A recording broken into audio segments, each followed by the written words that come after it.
The Man Who Fell to Earth is, among many things, a modern retelling of Icarus. The novel makes that very clear. There are, by my count, 12 direct references to the Icarus myth throughout the novel. 2 of the book's sections are titled Icarus Descending and Icarus Drowning. Walter Tevis is not being coy. He wants the reader to make this connection. But the problem for me was that The Man Who Fell to Earth didn't feel like an Icarus story.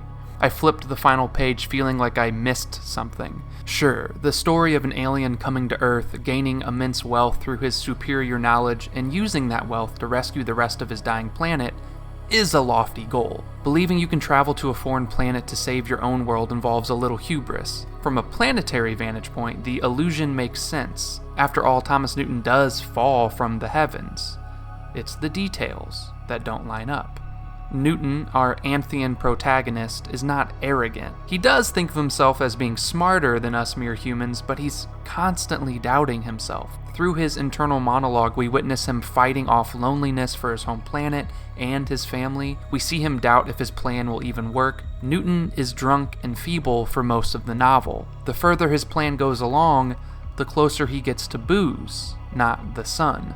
Tevis writes, "He began to feel what he had sometimes felt before, a heavy lassitude, a world weariness, a profound fatigue with this busy, destructive world and all its chittering noises. He felt as though he could give the whole thing up, that it was foolish, impossibly foolish to have started it more than 20 years before.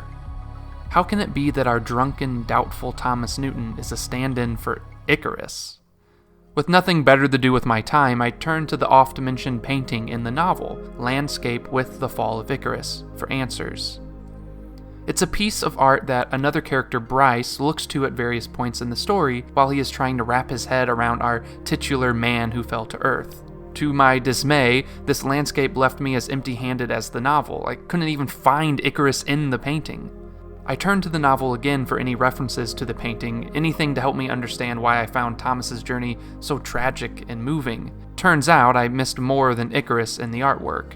When the landscape is first mentioned in the novel, Tevis writes that it reminds Bryce of an Auden poem. Naturally, I looked up the poem. Now, I'm no poetry or painting expert, I'm not the nerd writer, but luckily Auden's poem explicates itself. The poem is, pardon my French, Musée des Beaux-Arts, which is about the painting in question. It opens with this straightforward insight about suffering. About suffering they were never wrong, the old masters. How well they understood its human position, how it takes place while someone else is eating or opening a window or just walking dully along. Tragedy and the banal are always occurring simultaneously. Someone dies while another is napping. Someone is buying groceries while another is taking a painful, life-altering phone call. Auden's poem is unlocking the other side of Icarus, that the world was too busy with their own lives to witness his tragedy. In fact, it wasn't until I read the poem that I finally noticed Icarus in the artwork. You can see him submerged in the water in the lower third with only his legs visible above the surface. It's as if the painting itself won't acknowledge Icarus, leading our eyes everywhere else, like the bright red of the plowman in the foreground. Even the title places its emphasis on the landscape instead of the mythic figure. Auden writes, in Bruegel's Icarus, for instance, how everything turns away quite leisurely from the disaster. The plowman may have heard the splash, the forsaken cry, but for him it was not an important failure. The sun shone as it had on the white legs disappearing into the green water, and the expansive, delicate ship that must have seen something amazing, a boy falling out of the sky, had somewhere to get to, and sailed calmly on. It all began to click. In light of this painting, the fall of Thomas Newton was indeed a tragedy on par with Icarus. He comes from a failed world to a failing world, one that sedates itself with various mind-numbing vices like booze. Earth is a world disconnected from itself. Written during the Cold War, it's no wonder Tevis paints society as being so lonely. Our leaders put up walls and worry about what weapons the other country has, all while the masses get lost in their TVs and appliances. For Tevis, our country had fallen, and like the plowman in the foreground of the painting, we were too distracted to even mourn.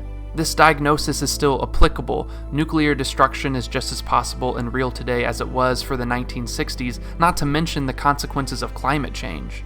Our hubris made the tools for our destruction, and yet we are too isolated and distracted to do anything about it.